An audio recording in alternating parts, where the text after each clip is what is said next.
Okay, I wanted to answer this question with a video as much as I can, but just like I commented, if you have like very specific questions about your unique classroom and this specific child, like I would love to get on a Zoom call with you and just clarify from some things, because the last thing I want to do is be telling you, suggesting things that you have already tried all the stuff, because nobody likes that when their administrator, their boss, the director, whatever is like, well, you should do this, this, and this. And you're like, hello, I've already done that.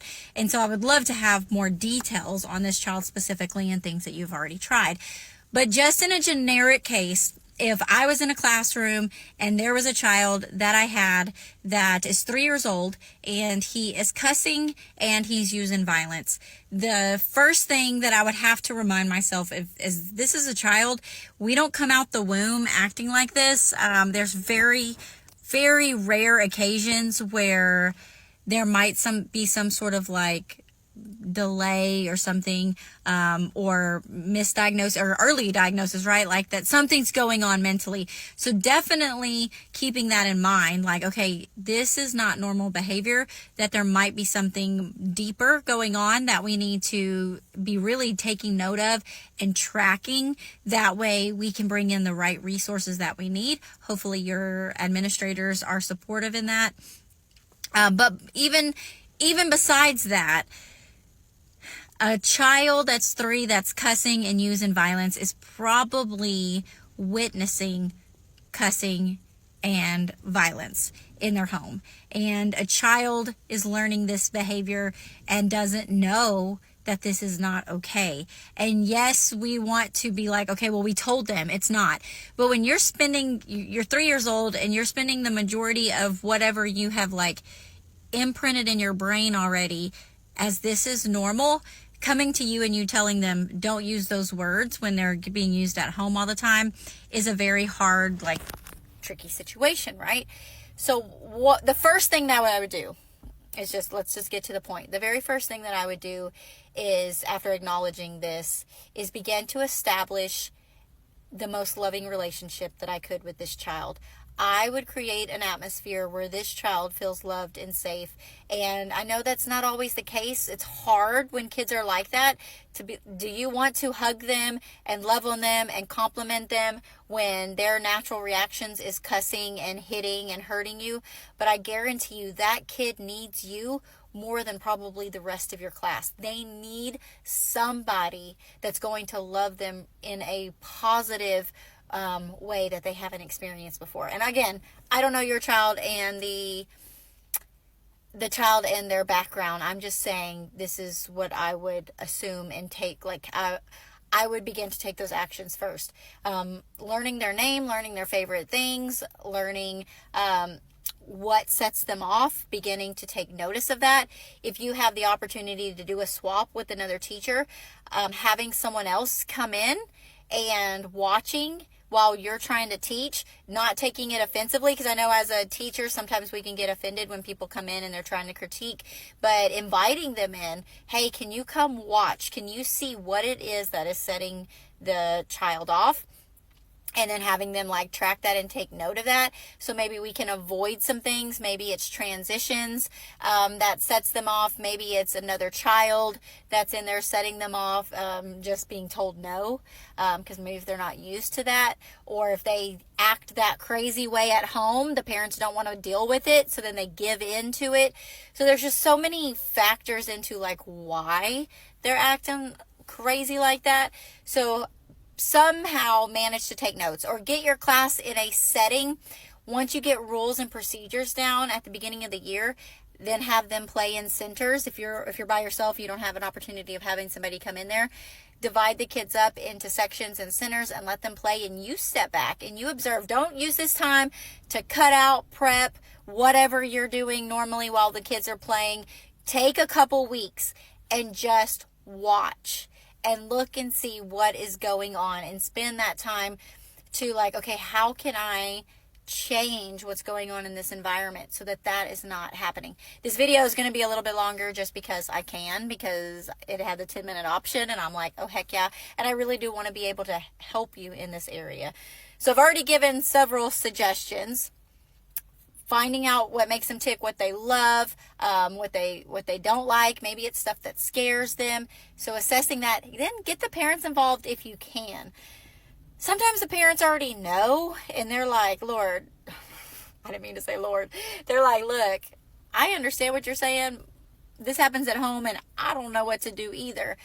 We have a lot of young parents. I was a young parent. I had no idea what I was doing. And so sometimes just even questioning and being like, making them feel empowered. Like, I know that, you know them better than me. You know them better than anyone else. What are things that you do that help in this situation? And sometimes when we empower the parents in that way, they're more willing to help versus like, your kid's crazy, they're cussing. Are they hearing that at home? They must be hearing that at home, because they wouldn't be doing that if they didn't hear it from you, kind of thing. And then just like a little side note of being very empathetic in these situations. I had a little girl just last week that's 3 years old that she was so excited to see me, and she flipped me off. And because I know a little bit of her background, and because I have a relationship established there, that I was able to understand that she was flipping me off to say hello. She had been taught this by one of her other family members, and that her family's going through a really hard time. They're going through a divorce right now, and it's something that a family member had actually taught her in a way that maybe she would go back and show it to her other parent, whatever. And being empathetic and understanding in this, like, did I react? And I'm just like, whoa, no, try this instead. And that's the last thing that I want to say is give some alternatives. If they're saying a certain word, teach them a silly word. One thing that my grandma did when I was younger, and that has always stuck with me, is she would say, oh, corn. Instead of saying the bad words, which I grew up in a household where the F word was like it was just part of my parents' vocabulary, and my grandma did not cuss at all, and she ended up raising me from the time I was like 10 up, and her cuss word was corn. And so maybe finding, okay, well, we're not going to say that word, let's say this instead, like, oh man, and make it silly, make it fun, give them an age appropriate alternative. If they want to choose violence that day, I'm teaching them, I don't really have free hands, but let me see if I can show you like this. I teach the kids that I work with, when they feel so angry inside, I tell them too, sometimes I get so mad I want to hurt somebody, but I know that I can't hurt somebody. So I'll take my hands and I'll squeeze all of that frustration and pain. Like, I can actually feel it release out of my body when I'm squeezing my hands together like that. And a lot of times that helps. Or teaching them to, even my 18-month-old grandbaby, we were building, using blocks to make like a domino effect falling last night, and the blocks falling would upset her, and she would, because that's what her mom taught her. If you get frustrated, just take a deep breath. I think maybe Miss Rachel taught her that as well. Just, so my 18-month-old grandbaby will take a deep breath when she's getting frustrated. So it can be taught. Go easy on yourself, though. I just gave you a whole lot of information right up here, almost 9 minutes of things. So not trying to do them all at once. Pick something to try out first. I would recommend either being able to take a step back, plan a light lesson for the week, and have a lot of playtime, but organized playtime where the kids are in different sections of the room, not just running around chaos. I would like to ask that as well. Do you have centers? Are the kids, like, when is the time of day that's setting him off mostly? I'm assuming it's a boy. I don't know that it actually said that. Are they split up and have enough toys in the classroom to play with? So being able to step back and observe that, take note, and what can you do to eliminate as much of those things as possible. So again, if you want to talk more deeply, comment Zoom on this, and we will set something up, and then we can talk. It's just something free that I'm offering for people just so that I can have a better understanding. Bye guys. Have a great day.